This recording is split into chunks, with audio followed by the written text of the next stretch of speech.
प्राकृतिक सौन्दर्यताले भरिपूर्ण नेपालका अनेकन स्थानहरूमध्येको एक हो सुदूरपश्चिमकी सुन्दरताकी रानी सुदूरपश्चिमको पहाडमा अवस्थित खप्तर पाटन क्षेत्र।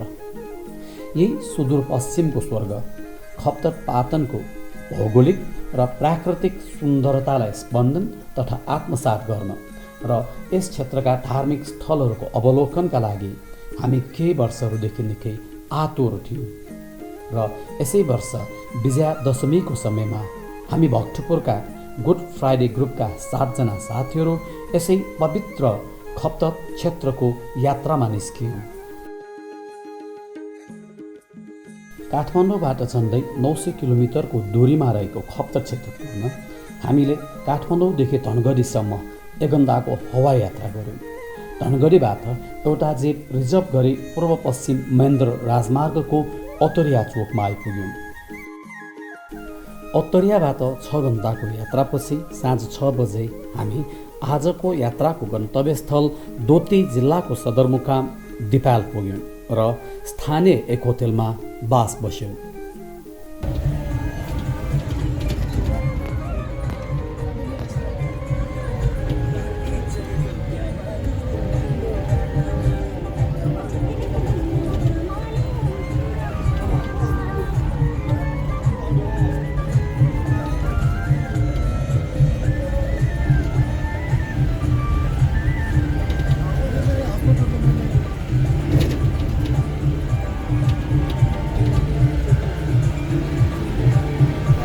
खप्तर यात्राको आज दोस्रो दिन बिहान सबेरै 7 बजेतिर दिपाल सिलगुदी हुँदै छिङ्ग्राना भन्ने ठाउँसम्म जिपमा जाने छलफल अनुसार जिपको यात्रा सुरु गऱ्यौँ। दिपाल सिलगुदीको बाटो ठिकै र राम्रै थियो, तर सिलगुदीदेखि छिङ्ग्रानासम्मको बाटो भर्खरै मात्र ट्र्याक खोलेको कच्ची बाटो थियो।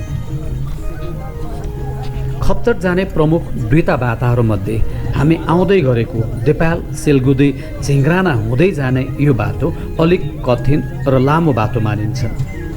अर्को बाटो बजाङ सदरमुकाम सैनपुर नपुग्दै 10 किलोमिटर तलै सेतीको किनार तम्मेलबाट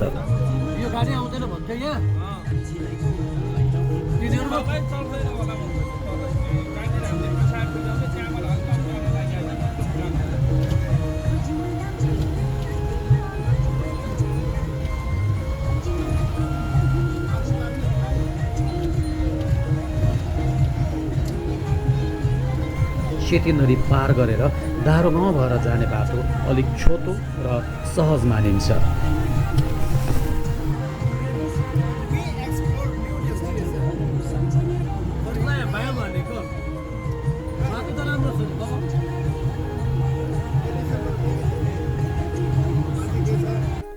छिङ्ग्रानासम्मको जिपको यात्रा पहिरोको कारण बाटो अवरुद्ध भएपछि बिहान 9 बजेतिर बाटे हामीले पैदल हिँड्न खप्तर यात्राको लागि निस्केका हामीहरू दिपाल बसाएपछि आज बिहान 9 बजेबाट हिँडाइमा छौँ र मेरो साथमा रहेका साथीहरू पृष्ठभूमिमा देखिन्छन्।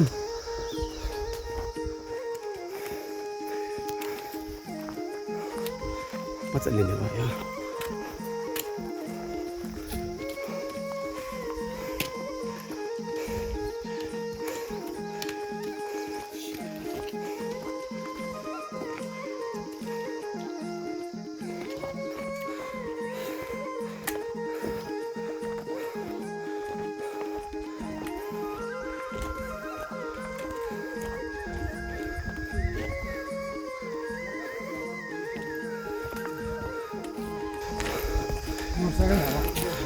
यो अहिले 10 बजे बिहान 10 बजेको दृश्य हो। पुरा हुस्सु लागिरहेको छ। राजन भाइ एकदम थकित देखिन्छ।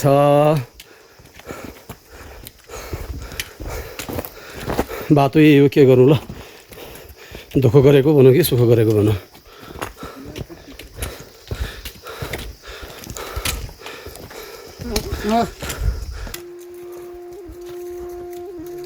सुदूरपश्चिमको सुदूर ठाउँमा हिँडेको यो अल्लाह फियोर्ड।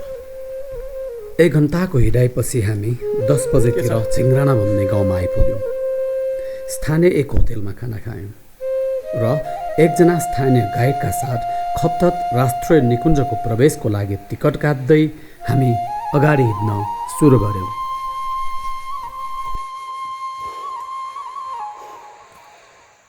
राष्ट्रिय निकुञ्जको प्रवेशद्वारबाटै सुरु भएको ठाडो ओकालो चढ्दै गर्दा हामीले तारानाथ शर्माको निबन्ध कनगस्याको ओकालोलाई सम्झ्यौँ।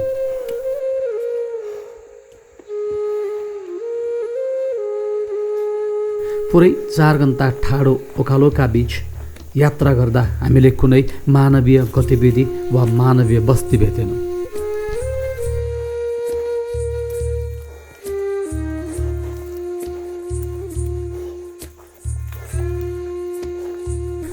सुदूरपश्चिमको स्वर्ग खप्तत प्रवेश गर्ने यो प्रवेशद्वार वा यो पदमार्गको अवस्था भने दयनीय छ।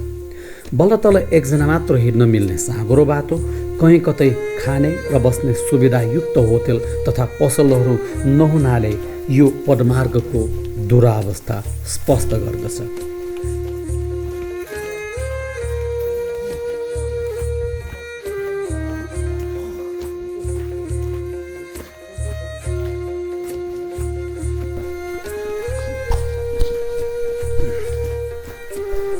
तरै घना जङ्गलका बीच झरनाको चिसो पानी पिउँदै चराचुरुङ्गीहरूसँग सुसेली मार्दै यात्रा गर्नुको आनन्द भने बेग्लै छ।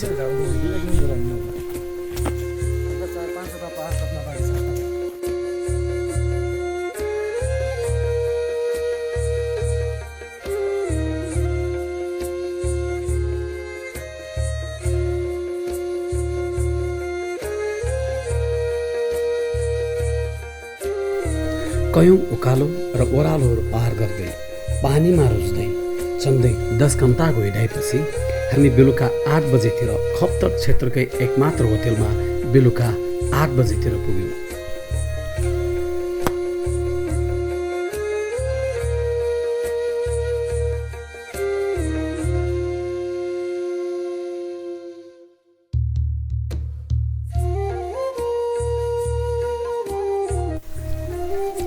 खप्तत राष्ट्रिय निकुञ्ज समुद्री सतहबाट 1400 मिटरदेखि 3300 मिटरको उचाइमा रहेको छ। बझाङ, बाजुरा, अछाम र दोती जिल्ला गरी 4वटा जिल्लाका भूभागहरूमा फैलिएको यस निकुञ्जको कुल क्षेत्रफल 225 वर्ग किलोमिटर रहेको छ।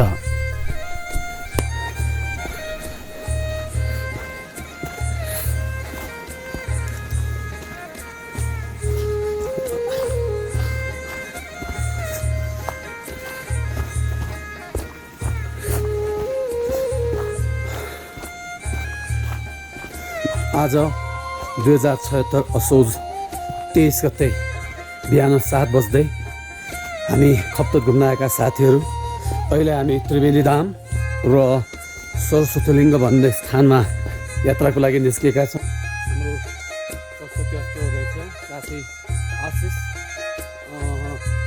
सुनौला दृश्यहरू क्यामेरामा कैद गर्दै भनेदेखि अगाडि मित्रहरू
अच्छा त्रिवेणी डाम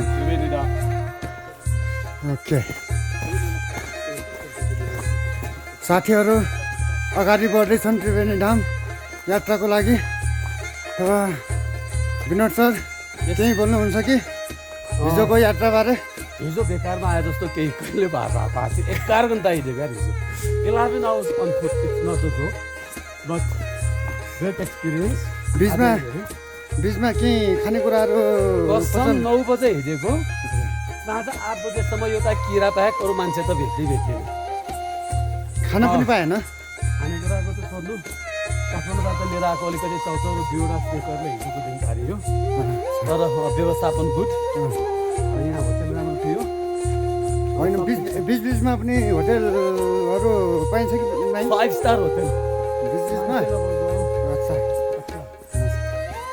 अरू केही आजलाई यति नै अहिलेलाई ओके सर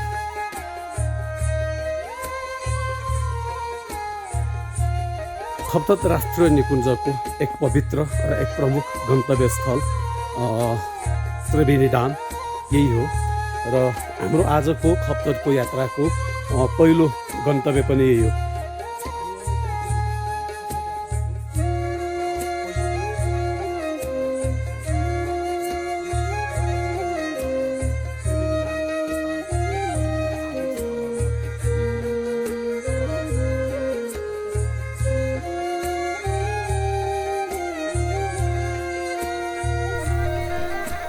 खप्तड क्षेत्रकै एकमात्र होटेल रहेको छेदे पातनबाट 1 घन्टाको हिँडाइपछि हामी प्रसिद्ध धार्मिक तीर्थस्थल त्रिवेणी धाममा आइपुग्यौँ 3 नदीको सङ्गम रहेको यस त्रिवेणी धाममा प्रत्येक वर्ष ज्येष्ठ शुक्ल दशमीको दिन ठुलै मेला लाग्ने गर्दछ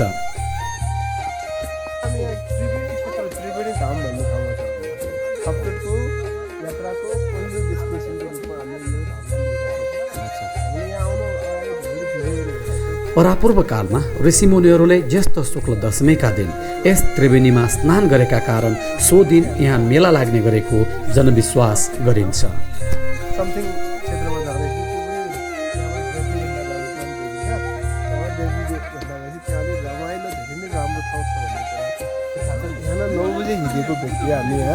करिब 8:08 पुग्यो नियरली 11 घन्टाको हिसाबले हामी पुग्यौँ यहाँ यो भनेको लाइफमा सबभन्दा हार्डेस्ट लङ्गेस्ट वकको रूपमा ल्याएको छ हामीले अनि त्यस्तै बाटोमा बिचमा खानेकुराहरू बस्ने ठाउँहरू खानेकुरा होइन बिहान 9 बजे 9 देखि 10 बजे भित्र कति ठाउँमा खाना खायौँ अच्छा त्यस पछाडि चक्लेट र चिनम समथिङको भरमा हामी आयौँ पानी पनि बाटोमा दिएको त्यही खायौँ अच्छा नेचुरल पनि केही खायौँ चक्लेट समथिङ पुस्तकारा अच्छा एग्रिगेटमा जे जस्तो भयो भने लाइफमा अविस्मरणीय क्षण हो अच्छा सो ब्युटिफुल एकदम रमाइलो गजब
चारैतिर हरियो घाँसे पातनका बीचमा रहेको यो स्थल निकै शान्त र मनमोहक छ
जगायो सिरिरी बतासे चल्यो बनैमा लौ माया नमारे हाय बनैमा लौ माया नमारे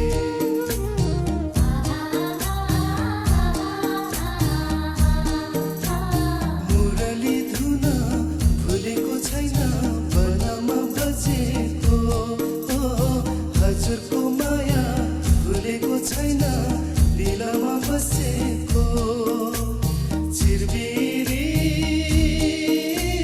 छरीले गायो बनैमा लौ माया नमारे हाय बनैमा लौ माया नमारे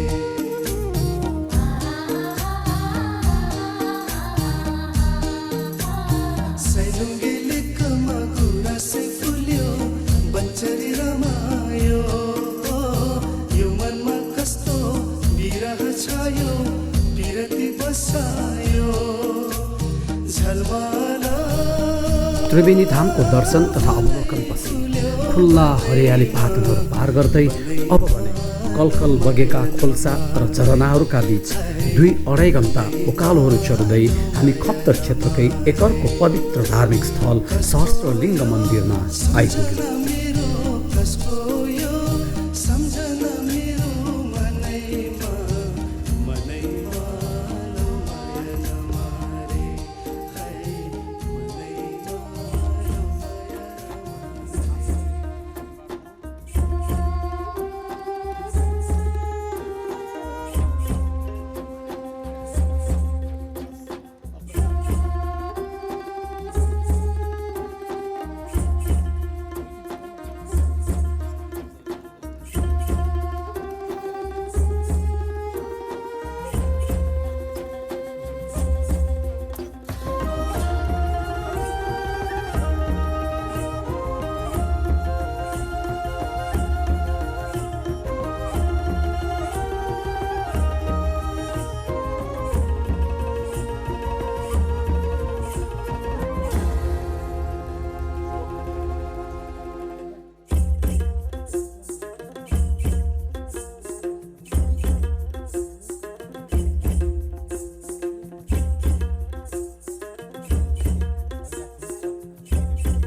तेत्तिस मिटरको उचाइमा रहेको यस स्थानबाट खप्तर क्षेत्रका खुल्ला पातनहरू र छिमेकी जिल्लाहरू डोटी बजाङ र अछामका पनि सुन्दर दृश्यहरूको दृश्यावलोकन गर्न सकिन्छ। साथै उत्तरतिर रहेका अग्ला हिमालहरूको पनि सुन्दर दृश्यावलोकन गर्न सकिन्छ।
सहस्त्रलिङ्ग मन्दिरमा पूजाआजा गर्दै हामी पुनः होटेलमा फर्कियौँ र खाना खाई एकछिन आराम गरेपछि हामी आजको अर्को प्रमुख गन्तव्यस्थल खप्पर दहको यात्राको लागि हिँड्यौँ।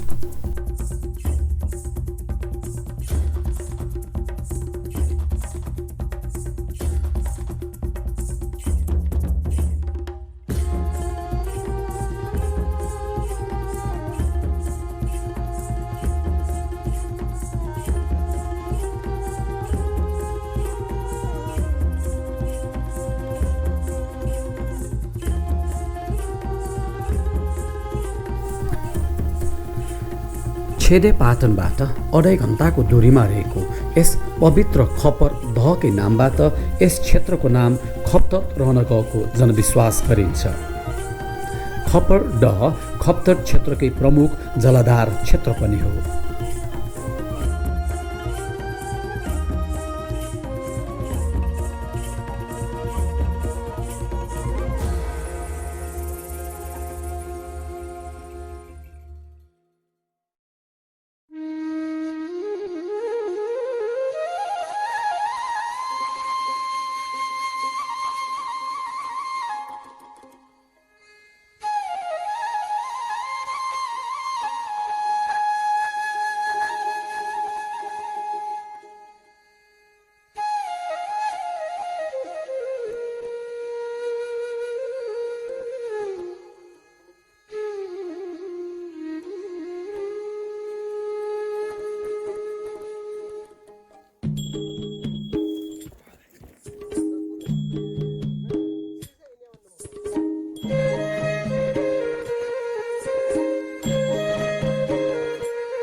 खप्पर दहबाट फर्कँदै गर्दा हामी यस खप्तर क्षेत्रकै प्रमुख आकर्षण रहेको खुल्ला हरियाली पाटनहरूमा लडीबुडी गर्दै रमाइलो गर्दै आराम गर्दै बिस्तारै होटलतिरै फर्कियौँ।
आज यात्राको चौथो दिन होटलमा बिहान सबेरै चिया नास्ता गरियो। प्रसिद्ध खप्तर बाबाको आश्रम हुँदै फर्कने योजना अनुसार हामी बिहानै खप्तर बाबाको आश्रमतिर लाग्यौँ। छेदे पाटनबाट 30-35 मिनेटको दूरीमा प्रसिद्ध खप्तर बाबाको आश्रम रहेको छ।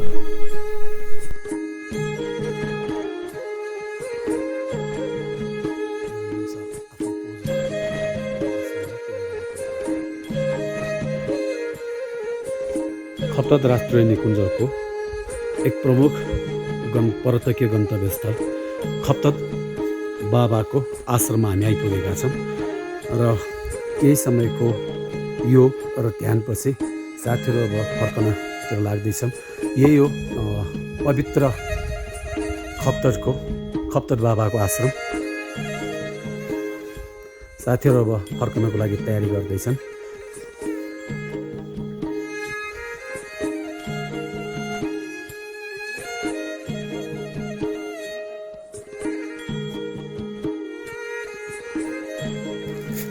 हामीले भन्ने गरेको चिन्ने गरेको खप्तर बाबा उहाँ नै हुनुहुन्छ।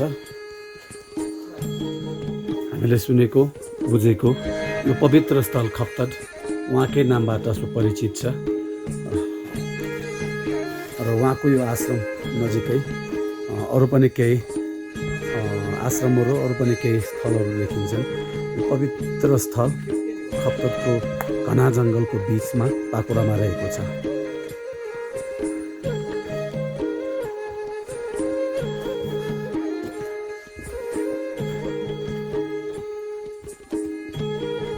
र यो पवित्र स्थलमा आजको दिन अहिले कुनै पनि किसिमको संरक्षण र ह्युमन सेटलमेन्ट देखिँदैन, मानवीय बसोबास त्यस्तो केही पनि देखिँदैन।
खप्तर यात्राको तेस्रो दिन आज हामी फर्कँदैछौँ।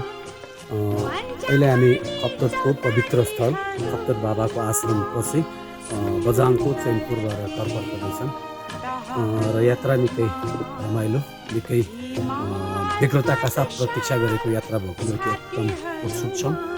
जति उत्सुकता थियो त्यो उत्सुकता सबै मेटिएको छ। यसो एकचोटि पाटन देखाइदियो, यही पाटन हो त्यो पागलपनले हामी यतातिर आएका थियौँ।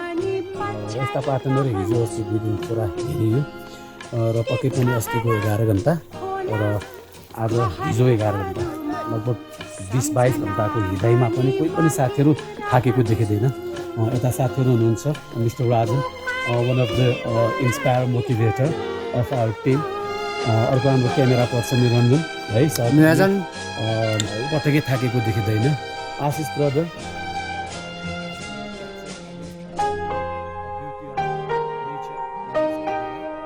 र यात्राको सर्वाधिक महत्त्वपूर्ण हाम्रो भाइ मिस्टर दिपक है, दिपक भाइले हामीलाई यो 3 दिन पुरा खप्तर घुमाएको छ र यो खप्तर घुमाएको अवसरमा हाम्रो भाइलाई यो टिमको तर्फबाट केही उपहारहरू छोड्न चाहन्छु।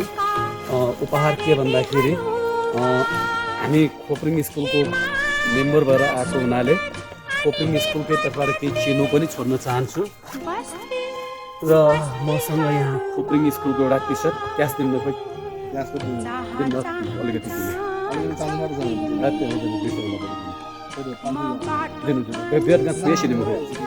दिस इज दी यो हाम्रो खोप्रिङ स्कुलको एकदम मायाको चिनो। We would like to hand over है बाबु, यो मेरो स्कुल अनि यो स्कुलको यो मेरो टी सर्ट तिम्रो लागि ह्यान्ड ओभर गर्छु हो। कहीँ कतै राख्नु होला। आउने बेला यो म्याम अनि प्लिज भाइलाई मायाको चिनो स्वरूप केही क्यास पनि थप्छौँ किनकि यो एकदम माया स्नेह सद्भाव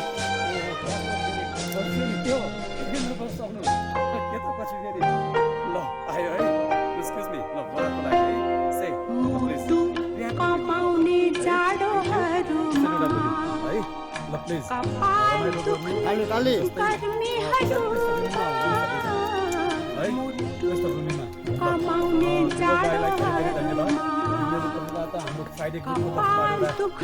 अब म चाहिँ कसरी पक्नु न म पनि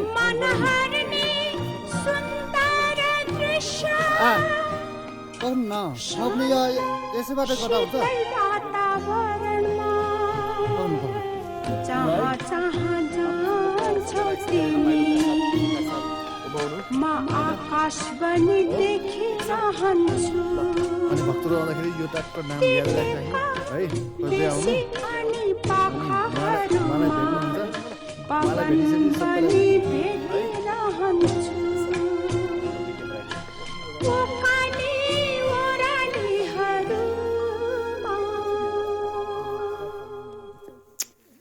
सबै दिन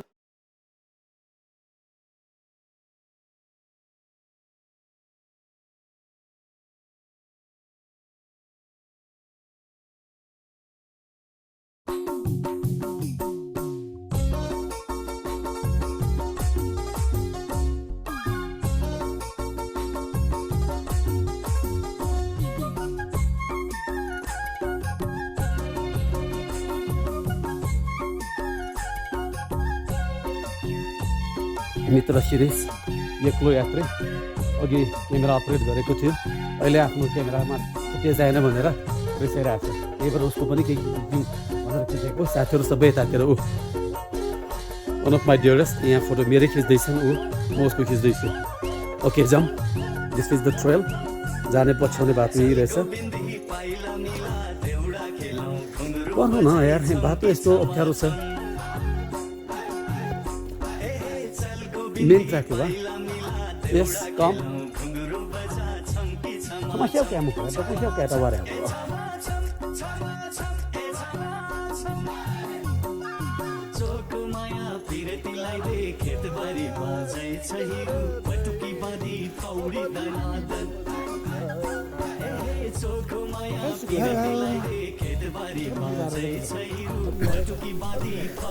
हामी दोती सिलगुडी भएर खप्तर क्षेत्रको भ्रमणमा आएका थियौँ भने अहिले हामी सोही बाटोबाट नफर्किकन बझाङको बाटो भएर फर्किरहेका छौँ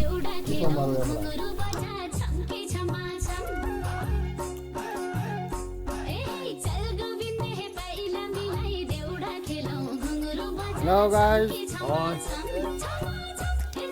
Follow me. What is this?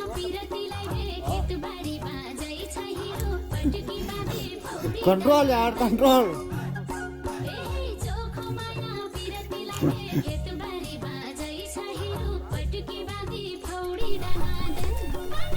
Khaptad बाबाको आश्रम हुँदै 3-2.5 घण्टाको दूरीमा खप्तर राष्ट्रिय निकुञ्जको बझाङ कार्यालय तथा नेपाली सेनाको ब्यारेकमा आइपुग्यौँ। सोही कार्यालय नजिकै रहेको एक स्थानीय होटलमा ग्रामीण होटलमा खाना खायौँ।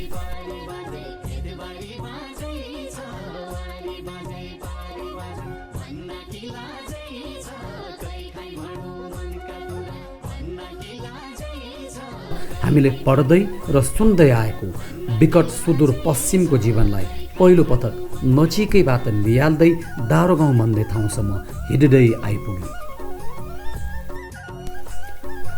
डाँडो गाउँबाट कच्ची बाटो हुँदै सेती नदीको किनार तमेल बजारसम्म हामी जीपमा आइपुग्यौँ। सेती नदीमा कुनै स्थायी र राम्रो पुल नभएको कारणले गर्दा सेती नदीमा रहेको झोलङ्गे पुल पार गर्दै हामी जय पृथ्वी बहादुर राजमार्गको तम्बेल भन्ने स्थानमा आइपुग्यौँ। यो स्थान बझाङ जिल्लाको सदरमुकाम चैनपुरभन्दा 10 किलोमिटर वल्लै पर्दछ।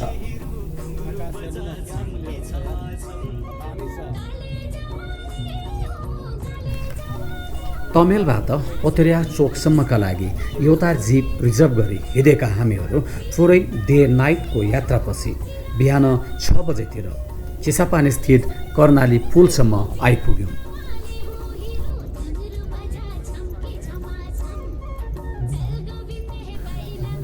चिसापानी आइपुगेपछि बिहान 6 बजेतिर एकछिन आराम गर्दै स्थानीय एक होटलमा चिया नास्ता गऱ्यौँ।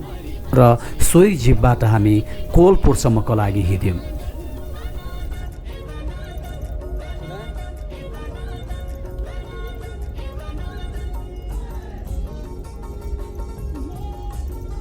कोलपुरमा एउटा स्कोर्पियो गाडी रिजर्भ गरी हामी 5 दिनको लामो अविस्मरणीय यात्राका प्रत्येक पलहरूलाई अँगाल्दै स्मरण गर्दै हामी आफ्नै सुन्दर भूमि आफ्नै गृह जिल्ला भक्तपुरतिर हिँड्यौँ।